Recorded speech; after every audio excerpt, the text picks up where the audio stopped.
Hi, good morning. What are the things I've learned in Mass today?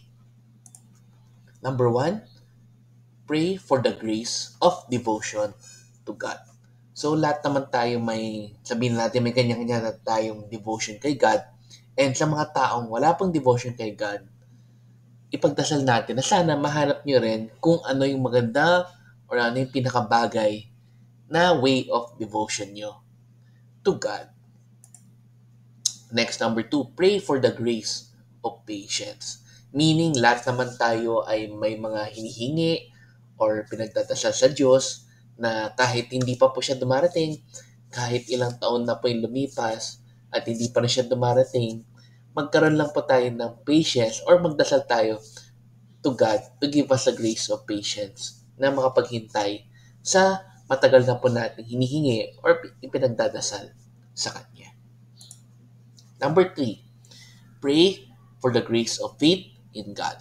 So, faith in the sense na igagay tayo ni Lord sa mga buhay-buhay pa natin, ibibigay niya sa atin yung best plan niya for us, ibibigay niya sa atin ang pinakamagandang plano niya sa atin lahat, and sana ipagdasal natin lagi ang mga iyon.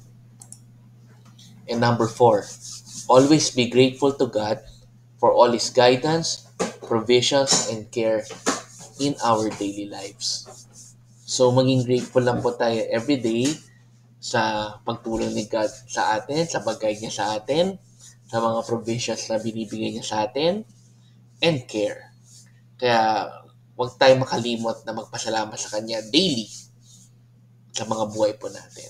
And siguro, like, in the coming new year, sana itong mga napagdadasal natin or mga natutunan natin ay magamit natin para mas maging close tayo kay God. Okay, let's end again with a simple prayer in the name of Father, and Son, and Holy Spirit. Amen.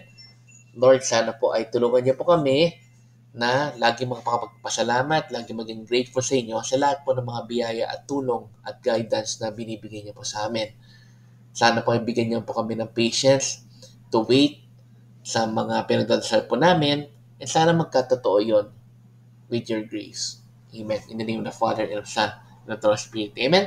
So good morning again to all of you. Have a great day. God bless. And let's end again with our simple Thanksgiving prayer. Daily thank you prayer.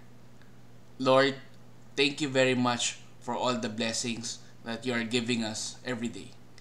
Thank you for our food, safety, security, guidance, and all your blessings.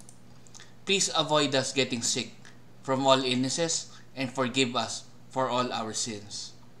Lord, I pray that all our hopes and dreams will come true in your own time. Again, Lord, thank you for all the blessings that you have given us. Amen.